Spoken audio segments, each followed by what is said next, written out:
Hello YouTuber family, કેમ છો? સૌને ગુડ મોર્નિંગ, જય શ્રી કૃષ્ણ. સવારમાં શિવા બોલો, ગેસ લીકેજ થઈ ગયું. કોનો ગેસ લીકેજ થયો મમ્મી? એવો પ્રેશર વાળો આમ અવાજ આવ્યું તું.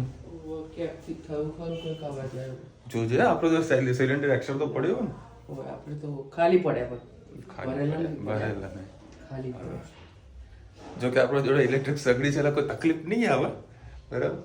અને માતાજીની મસ્ત પૂજા પાઠ ચાલતી હતી.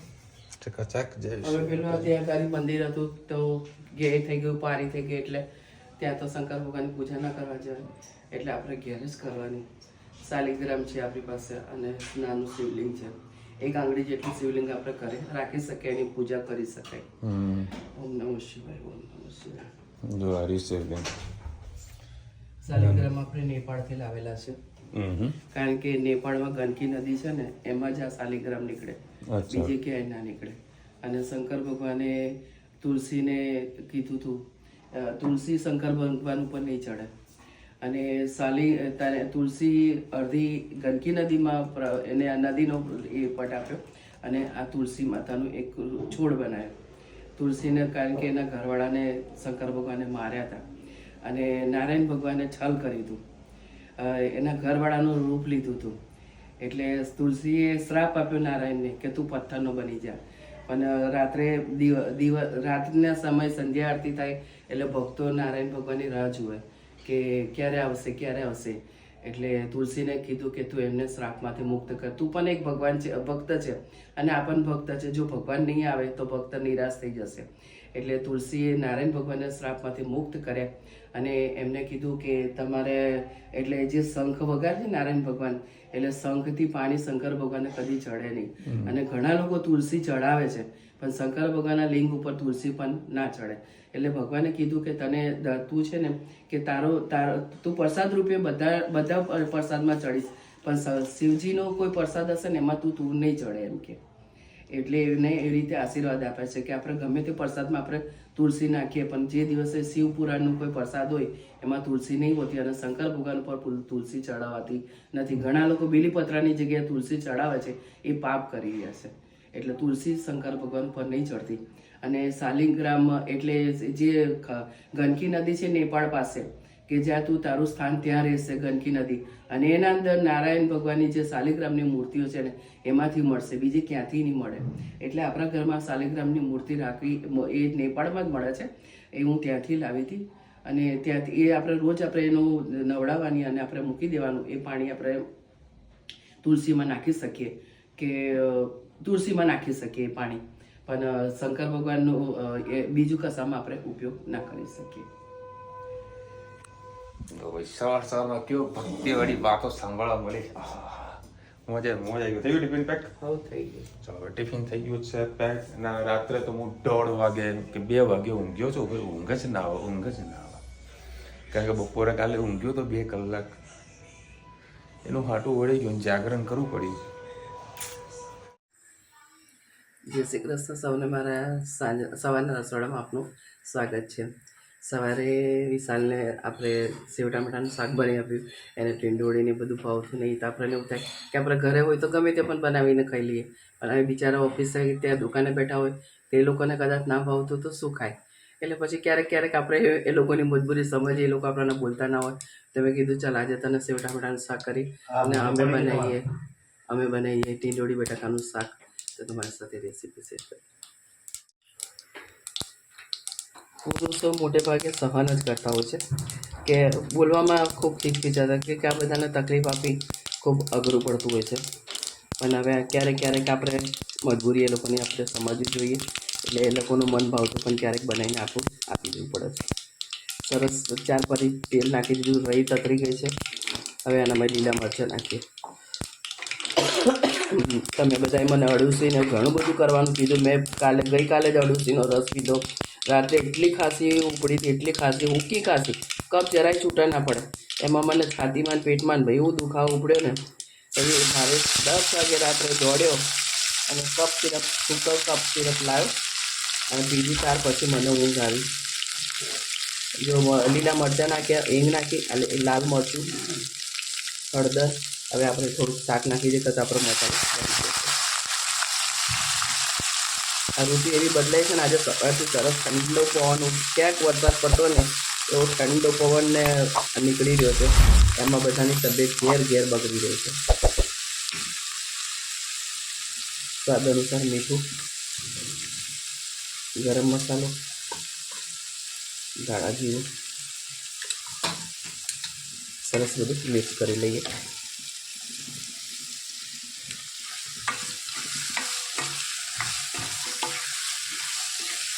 એને મસાલાવાળી ટીંડોળી બહુ ભાવે છે, અને મસાલાવાળી ટીંડોળી જો 500 ગ્રામ હોય તો જ આપણે બધાને થઈ જાય. આ તો આ થોડી બટાકા નાખીએ તો એ આપણે સબ્જી 4 જણાના આરામથી થઈ જાય.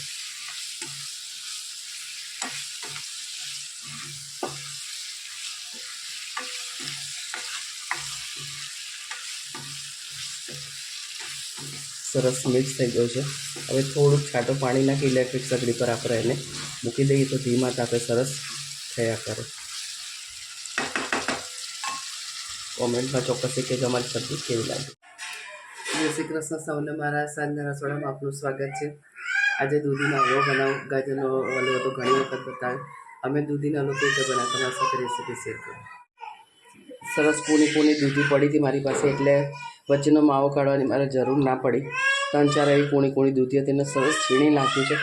એકાદ ચમચી જેટલું પરી જેટલું મેં ઘી નાખ્યું છે. હવે આપણે દૂધીને આનામાં નાખીને પહેલાં સરસ શેકી લઈશું. પાણી બિલકુલ પણ નહીં કાઢીએ, કારણ કે આ પાણીથી દૂધી ચડશે.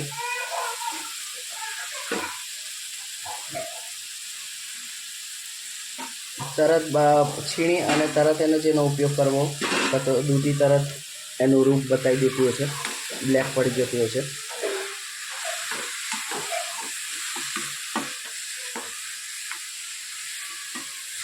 સરસ એને ઘીમાં આપણે પહેલાં શેકી લઈએ. અને હંમેશા દૂધી કાપતી વખતે કે કાકડી કાપતી વખતે ચાખી લેવી. ક્યારેક દૂધી અંદરથી કડવી પણ નીકળતી હોય છે. દેખાય સરસ રૂપાળી, પણ અંદરથી ક્યારેક કડવી નીકળતી હોય છે.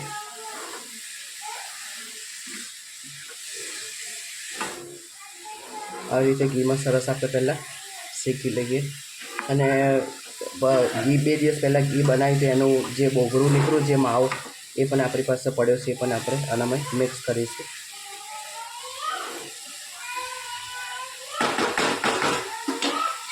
આ તે શેકાઈ ગયા પછી આપણે એના અંદર પાણી નહીં નાખીએ, દૂધમાં જ આપણે કરીશું. એટલે દૂધમાં સરસ આપણું દૂધી ચડી જાય.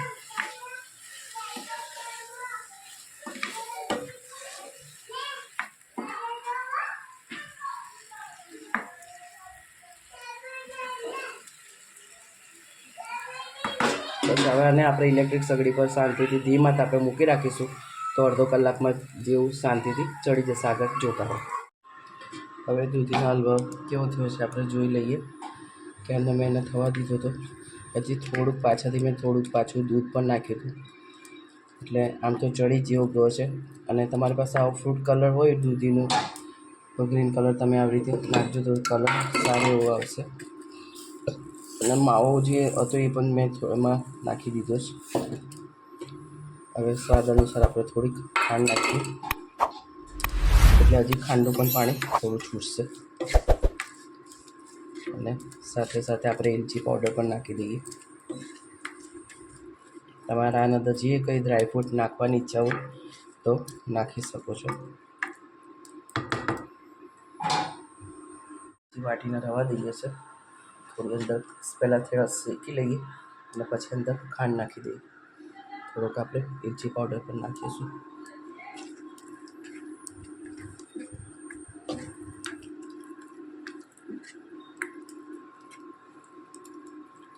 હજી ખાંડનું પાણી અને દૂધ થોડુંક શોષવાશે, પછી આપણો હલવો એકદમ કમ્પ્લીટ તૈયાર થઈ જશે, લચકા જેવો.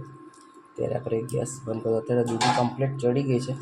આ બધું પાણી ભરે ને ત્યાં સુધી આપણે એને થવા દઈએ. કોમેન્ટમાં ચોક્કસથી કહેજો અમારો હલવો કેવો. જય શ્રી કૃષ્ણ સૌને, મારા સાંજના રસોડામાં આપનું સ્વાગત છે. આજે પાટોળી બનાવવાના છે, તો પાટોળીની રેસીપી તમારી સાથે શેર કરું. ગેસ ચાલુ કરીએ આપણે.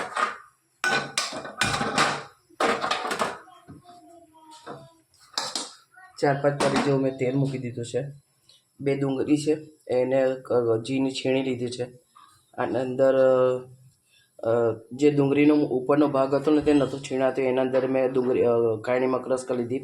એના અંદર સેજ આદુનો કટકો નાખ્યો, 2-3 લવિંગ અને નાનો તજનો ટુકડો નાખ્યો. આ ખસખસ છે, આ કોપરું છે, સૂકું કોપરું છે, એને મેં વાટી લીધું છે. આ લીલું લસણ છે. આપણે તેલ થોડું થઈ જાય એટલે આગળ પ્રોસેસ કરીએ. આપણું તેલ થોડું થઈ જવા આવ્યું છે. એમાં ડુંગળી નાખીએ,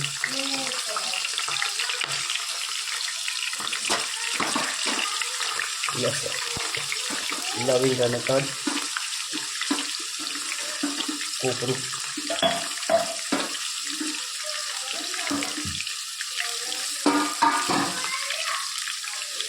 સરસ બધું શેકી લઈએ.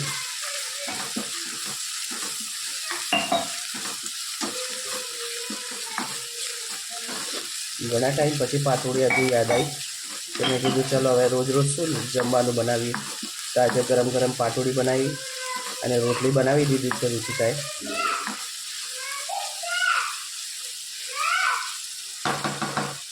અને મસાલો સાથે સાથે આપણે કરી દઈએ.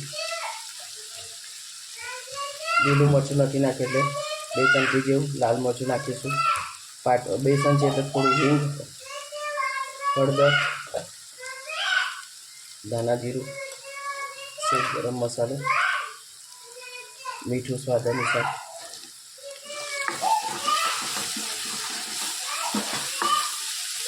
જો રુચિતા પેલો મારી ગયો.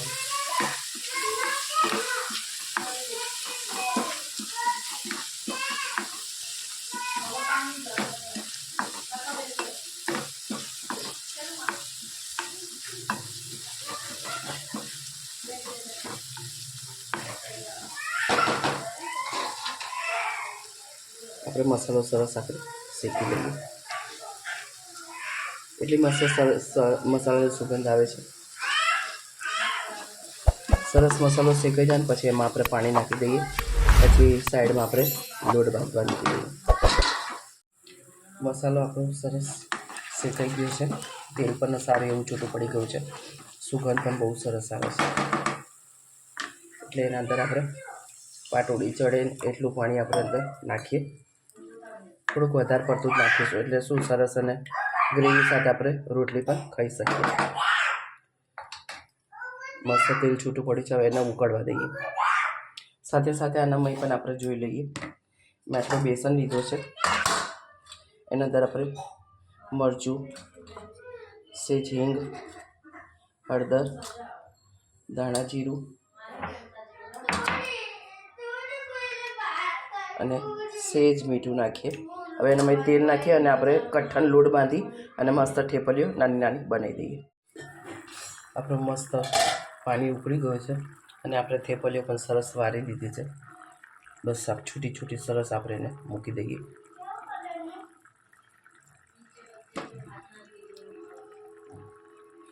આ વાનગી મહારાષ્ટ્ર બાજુની છે, કારણ કે મરાઠી લોકોને ત્યાં કંઈ કોલ્હાપુરી મસાલો બને ને એનાથી હજી આ વાનગી બનતી હોય છે ને એકદમ ખૂબ ટેસ્ટી બને છે. એક દિવસ આપણે કોલ્હાપુરી મસાલો આપણે બનાવીશું. તમારી સાથે રેસીપી ચોક્કસથી શેર કરીશ. મને કોલ્હાપુરી મસાલો ખૂબ ગમે. આપણે મસ્ત પાટોડી બધી નાખી દીધી છે. હવે ધીમા તાપે ઇલેક્ટ્રિક સગડી પર આપણે એને મૂકી દઈએ અને આપણે ધીમા તાપે એને થવા દઈએ. આ સબ્જી ખાવામાં ખૂબ ટેસ્ટી લાગે છે. 2 રોટલી વધારે ખવાય છે આનાથી અને ખૂબ ટેસ્ટી થાય. ક્યારેક આપણા પાસે શાક ના હોય, હવે ઉનાળાની સિઝનમાં આ પાટોડી બધા બનાવે અને આપણા ઘરમાં કંઈક નવું બને એવું મારો આગ્રહ છે. સૌને ગમ્યું હોય તો કોમેન્ટ ચોક્કસ કરજો અને જય શ્રી કૃષ્ણ. આપણી પાટોડી સરસ તૈયાર થઈ ગઈ છે. તેલ પણ સરસ સારું એવું છૂટ્યું છે અને મસ્ત પાટોડી તૈયાર થઈ ગઈ છે. મેં કીધું લાવ એકવાર તમને રિયલ બતાવી દઉં કે કેવી અમારી પાટોડી થઈ ગઈ છે. ખૂબ સુગંધ પણ ખૂબ સરસ આવે છે અને ટેસ્ટમાં પણ ખૂબ મસ્ત બને છે. તમે પણ ચોક્કસથી બનાવજો અને કોમેન્ટમાં મને ચોક્કસથી કહેજો. તો ફુગ્ગો ફૂલાવવા માટે મને ફોન કરતો હતો. હે કેમ ધનવી નહીં જોઈ ગઈ?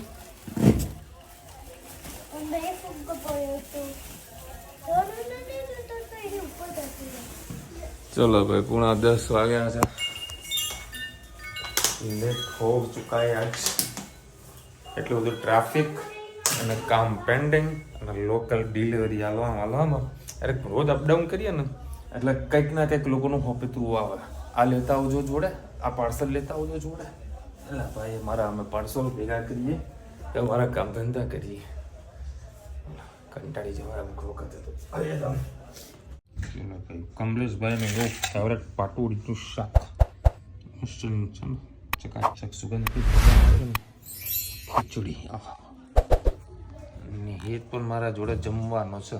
તો બાકી હેત બાકી તારે 3 ફોન આયા ને બાપા. કેટલે છો હેન્ડવોશ કરીને આવ કેટલે છો. મને કે મારા હવા પુરાવી છું કે મારા જમવાનું બાકી કે આપણે જોડે જમીએ. સારું ભાઈ એ રાત જોઈને બેઠો હતો એને ખવડાવવું તો પડશે. એના મનમાં કે પનીરનું શાક છે એવું લાગે છે. તું કેમ જમ્યો નતો? ઓ એવું છે એમ. ચાલ બેસી જતા ને હેરતા મારા જોડે ઠરેલું ખાતા તું. અપલોડિંગમાં તકલીફ પડે ભાઈ નેટની અંદર તો બોલો. વિડીયોને અપલોડ કરવો છે મમ્મીના મોબાઈલમાંથી તો આવતું જ નહીં સ્પીડ. 5G ને સારી સ્પીડ છે મોબાઈલની. અપલોડિંગ બધું એમાંથી કરી દેવાનું. કારણ કે અમુક ટાઈમે તો સીડી પર મારે બેહાડી રાખે રાત્રે 12 વાગે 12:30 વાગે સીડીમાં બેઠો હોઉં સ્પીડ જ ના મળે. ખરેખર હવે ડેલી બ્લોગર આવી હાલત થાય ભાઈ. 7 વાગના 7ના ટકોરે ગમે તે ટાઈમે આપણો વિડીયો આવી જતો હોય. Nice mandir, thank you for showing the mandir because me not possible to go to visit. I am live in London UK. તમારા માટે તમે સરસ મજા વિડીયો બનાવી છે. ભગવાને કેવા મસ્ત દર્શન કરાવે કાલે. ખરેખર મને તો મજા આવી ભાઈ. એમ જોરદાર મંદિર બનાવ્યું. એમ ના કરે તૂટી જશે. અને ત્યાં આગળ છે ને બધા છોડ વાવેલા હતા ને તો બધા લોકોની નજર ત્યાં બગડતી હતી. કેટલા લોકો તો ઉપાડી પણ ગાડીમાં લઈ જતા. એટલે પપ્પા એ ડેકોરેશન માટે છોડ વાયા હોય અને એમાં ઉપાડીને લઈ જવાનું. અમુક લોકો ક્યાં કોઈ સમજાવે છે પ્રસાદી સ્વરૂપે લઈ જાય પાછા. કેમ પ્રસાદી સ્વરૂપે? વાહ જબરું કહેવાય ભાઈ. વિશાલભાઈ જય શ્રી કૃષ્ણ. માસી ઉકાળો ખૂબ સરસ બનાવે, બનું શાક ખૂબ સરસ, વાલનાથ ભગવાન દર્શન ખૂબ સરસ, હેતને તન્વી રમત ખૂબ સરસ, વાર્તા આપણા શૂરવીરની રાજાની ક્રાંતિકારી રસપ્રદ રીતે કહેવાની છોકરાની મજા આવે. 100% મજા આવે પણ સાંભળે ત્યારે અત્યારે બધું મોબાઈલમાં બધું બોલતું હોય એટલે આપણી જોડે વાર્તા ના સાંભળે. પણ તેની વખત ઘણી વખત કીધું હતું એક ચકો હતો એક ચકી હતી એવી ઘણી વખત વાર્તા કીધી પણ ચકી મને 2 છોડી હતી. અમે નાના હતા ત્યારે ફ્રેન્ડ સાથે ટામેટું રમતા હતા. અત્યારે આજકાલના છોકરાઓ નહીં રમતા બોલો. આ તો રમાડીએ તારા રમે છે. મારી સોસાયટીમાં કોઈ નહીં રમતું બોલો.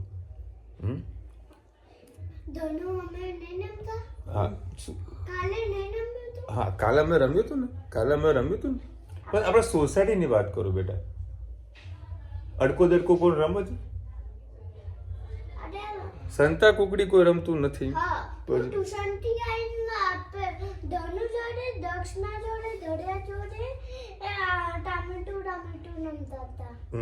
સરસ ધનવી આ લોકો રમતે.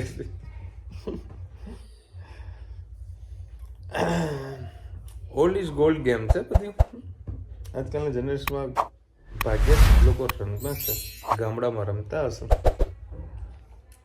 ખાસ કરીને ગીલી દંડા તો અહીંયા તો સિટીમાં જોવા મળતા નથી. રમે ના ને પછી બધાના કાચ તૂટી જાય. હા પણ તકલીફ એ પડે છે. રેણુકાબેન લખી રહ્યા છે કે 12 માર્ચ અયોધ્યા જવાના છીએ અમદાવાદથી બાય પ્લેન. Happy journey. અને અમારા વતી જય શ્રી રામ કહેતા જજો, ત્યાં બોલજો. અને જો પોસિબલ થતું હોય તો ત્યારે ત્યાં આગળ સરસ વિડીયો શૂટ કરજો, અમને ફોરવર્ડ કરજો તો આપણે બધા લોકોને સરસ દર્શન કરાવીએ. તો આપણું ખાલી કામ કરજો. બહારથી તો કરી શકે ને, અંદર નથી અલાઉ રામજી ભગવાન. છેલ્લા 4-5 દિવસ લોકો વિડીયો શૂટ બધા કરે છે શરૂઆતમાં. હવે બધું કોઈ સ્ટ્રિક્ટ કર્યું હશે. મને તો એ વાતની ખબર નથી પડતી. ઘણા બધા ધાર્મિક સ્થળ ઉપર મોબાઈલ લઈ જવાને કેમ ના પાડતા હોય છે. એનું રીઝન તમને કોઈ ખબર હોય તો કોમેન્ટમાં કહેજો. જો અમારું મોઢેશ્વરી બી વિડીયો શૂટ નથી કરવા દેતા, મોઢેરા પણ નથી કરવા, આપણે બેચરાજી બી નથી કરવા દેતા, અંબાજી પણ નથી કરવા દેતા, પાવાગઢમાં છૂટ છે, ઉમિયા માતાએ છૂટ છે. પણ માતાજીના ભગવાનના દર્શન કરાવવા હોય ત્યાં એવી છૂટ નથી. કેમ નથી? કોમેન્ટમાં કહેજો. ઈલાબેન વિશાલભાઈ, ખાંસી શરદી માટે ટોરેશટ નામની સિરપ આવે છે. 3 દિવસ પીવાથી રોજ રાત્રે પીવાથી મને તરત ફાયદો થઈ ગયો. સરસ કહેવાય બેન. પરંતુ અમુક વખત છે ને તમે ગમે તેટલી દવા પીઓ ને શરદી ને ખાંસીની અંદર 3-4 દિવસ સુધી તો એક ટાઈમ કોઠો તો રહ્યા જ કરે. પણ તો ત્રીજી વખત થયા, મટી ગઈ, ચાલુ થઈ, મટી ગઈ પાછી. પણ આજનું વાતાવરણ તમે જુઓ સાહેબ, કેટલું ગંદુ વાતાવરણ થઈ ગયું. શરદી થઈ ગઈ પાછી. હવે શરદી પાછી મળશે એટલે પાછી ખાંસી થશે. તમે સુરત જોયો નથી એમ કહો તો પણ ચાલે. એટલું અંધારું આમ વાતાવરણ થઈ ગયું. વરસાદ પડે કે કોરોના નહીં કે તો આ પરિસ્થિતિમાં તો કોરોનામાં જ કાઢ દે. બધે આ પ્રોબ્લેમ છે. બધે જ ઘરમાં એક બે વ્યક્તિ આવી તો પ્રોબ્લેમ ચાલુ જ છે. કંઈક ના કંઈક પ્રોબ્લેમ લોકોને આવે છે ભાઈ તમે. અને એમાં પાછું 1 થી 5 તારીખ વરસાદની આગાહી છે. માવઠાની વરસાદ એટલે માવઠાની આગાહી છે. માસા નસકોરા બહુ કરે છે, સુખી માણસની નિશાની છે. નસકોરા તો મારે બહુ બોલે.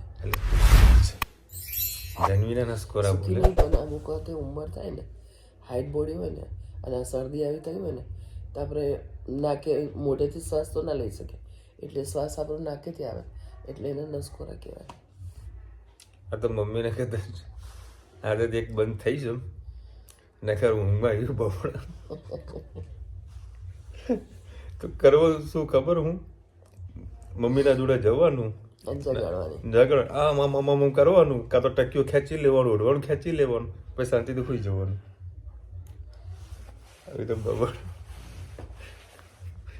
કઈ ઘરમાં એકાદું બપોરાની આદત 6 વર્ષમાં 1-2 વખત એવું થઈ જાય. અમુક કોઈ કે આપણે એવું સપનું જોતા હોય ને તો આમ બોલી ના શકાતું હોય, તો આપણે ઊંઘમાં બોલતા હોય તો એમ બીજાને આપણને ખબર પડે કે આપણને ના ખબર પડે, બીજાને ખબર પડે કે આ કંઈક બોલી રહ્યા છે. એને બીજાને બોલે તો આમ માણસ ગભરાઈ જાય. એવું અમુક ટાઈમે તો બોલે બાપ. તમને ખબર પડે કે ભાઈ આપણે બોલતા હોય એટલે ઊંઘમાં બોલતા એટલે બાસ્તા થઈ જાય પર યાદ ના હોય. ચલો મળીશું નવા વિડીયો સાથે, નવા મોજ મસ્તીની સાથે. ત્યાં સુધી અમને પૂરો જય હિન્દ, ભારત માતા કી જય. અને વિડીયો ગમે તો ફટાફટ લાઈક કરો, શેર કરો, સબસ્ક્રાઇબ કરો ભૂલતા નહીં. રાધે રાધે. આ બબડો છે ને અત્યારે જો જાગ્યો જ રહ્યો એના જીવ છે ને પેલા કોથળાની અંદર ભરેલું છે, ફુગ્ગાની અંદર. કે અત્યારે હવા પૂરીને મને આપો તો કે સવારે મને આમ જરૂર ના મતલબ ફૂલાવાની જરૂર હોય. હવે એને ફોલીને રાખેલું હોય, રાત્રે મૂકેલું હોય, અને ધનવી સવારે ઉઠે માસા એ તો કાતર લઈને જઈ જાય. એટલે એના છે ને 2 કટકા કરી નાખજે. ઓલરેડી ફુગ્ગો ઘણો મોટો છે. નહીં આપતા મેં કીધું 2 કટકા કરી દેવાના. 2 કટકા કરે તો કોઈ તકલીફ ના થાય.